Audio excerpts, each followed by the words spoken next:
না, বিএনপি মনে করে এবং বিএনপি মতো 50টিরও অধিক রাজনৈতিক দল মনে করে যে বাংলাদেশ জাতীয়তাবাদী দল যে রোডম্যাপ বলেছে ডিসেম্বরে, সেই নির্বাচন হওয়া সম্ভব। এপ্রিল মাসে নির্বাচনটা খুবই অযৌক্তিক হয়ে যাবে।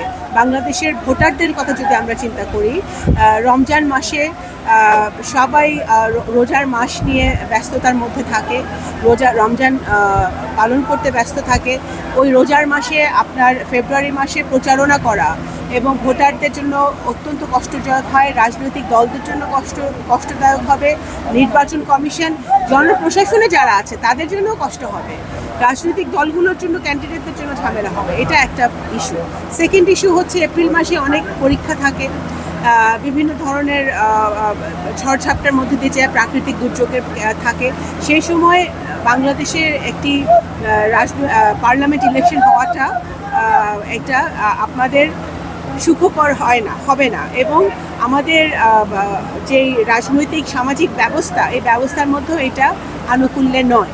তো সুতরাং আমি বৃহত্তর ফরিদপুরের পক্ষ থেকে অবশ্যই এই ইন্টারিম সরকারের উপদেষ্টাকে এবং যারা সংশ্লিষ্ট যারা আছেন তাদেরকে বিবেচনা করতে বলবো যে ডিসেম্বর মাসে, জুলাই সনদ যদি তারা জুলাই মাসের মধ্যে দিয়ে দেওয়ার পরে সকল মতের ভিত্তিতে, তারপরেও কিন্তু 6 মাস থেকে যায়, সংস্কারগুলোতে যেসব সংস্কারগুলোতে একমত আছে সেগুলো সকল সংস্কার কমিশন জানে।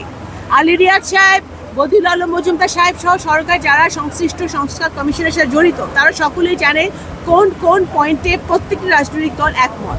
সেই সকল সংস্কারগুলো অতি দ্রুত সম্পূর্ণ করে ডিসেম্বরের আগেই, ডিসেম্বরের নির্বাচনের জন্য ইলেকশনের শিডিউল ঘোষণা করা সম্ভব। সেটা কেন ওনারা করতে পারছেন না, সেটা ওনাদের জনগণের সামনে, ভোটারদের সামনে পেশ করা আমি মনে করি ইন্টারিম সরকারের দায়িত্ব। কারণ রক্তের উপর দিয়ে, হাজারো মানুষের রক্তের উপর দিয়ে, মানুষের মৃত্যুর উপর দিয়ে, 17 বছরের অত্যাচার অনাচারের উপর দিয়ে জনগণের আশা আকাঙ্ক্ষার প্রতিফলন ঘটানোর জন্য কিন্তু এই ইন্টারিম সরকারকে ইমার্জেন্সির সময়ে দায়িত্ব দিয়েছিল জনগণ। তো সুতরাং জনগণকে তাদের পরিষ্কার করতে হবে জনগণের কাছে যে কেন ডিসেম্বরে নির্বাচন তাদের পক্ষে সম্ভব না। আপা, ওই যে জুলাই সনদের ব্যাপারে বিভিন্ন রাজনৈতিক দলের ভিন্ন মত রয়েছে, আপনাদের জায়গাটা আসলে কিভাবে স্পষ্ট করবেন? বিএনপি তো অলরেডি স্পষ্ট করেছে জুলাই সনদ নিয়ে আমাদের কোনো সমস্যা নেই, কিন্তু সকল দলের মতামতের ভিত্তিতে হতে হবে। শুধু এনসিপি যা বলবে তাই হবে তা তো নয়, কারণ এমনিতে সারা বাংলাদেশে একটি পারসেপশন তৈরি হয়েছে যে বর্তমান ইন্টারিম সরকারের এক্সটেনশন হচ্ছে এনসিপি। সুতরাং সকল রাজনৈতিক দল যারা মাঠে ছিল গত 17 বছর, যারা গুম হয়েছে, যেসব গার্জিয়ান বাবা মারা মাঠে ছিল, যেসব ছেলেমেয়েরা গুম হয়েছে, ছাত্রদল, যুবদল, স্বেচ্ছাসেবক দলের বহু নেতাকর্মী গুম হয়েছে, আমাদের জুলাই অগস্ট মাসে যেসব প্রাইভেট ইউনিভার্সিটি ছেলেমেয়েরা মাঠে ছিল তাদেরকে আমরা এখন দেখি না।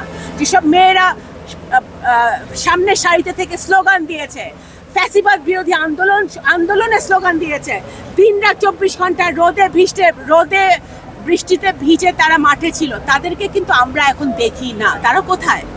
তাদের মতামত লাগবে, প্রত্যেকটা প্রাইভেট ইউনিভার্সিটির ছেলে মেয়েদের মতামত লাগবে, যারা এই আন্দোলন সংগ্রামে ছিল, সরকারি ইউনিভার্সিটি, প্রাইভেট ইউনিভার্সিটি সকল পর্যায়ের সাধারণ ছাত্রছাত্রীদের মতামত লাগবে, রাজনৈতিক দলগুলোর যারা আন্দোলন সংগ্রামে ছিল তাদের মতামত লাগবে। মতামতের ভিত্তিতে অবশ্যই জুলাই সনদ হবে। আমরা বিএনপি কিন্তু কখনোই এর বিরুদ্ধে বলে নাই। ধন্যবাদ। Thank you. আপনার স্বপ্নের যাত্রা হোক ফ্লাই ইনফিনিটির সাথে।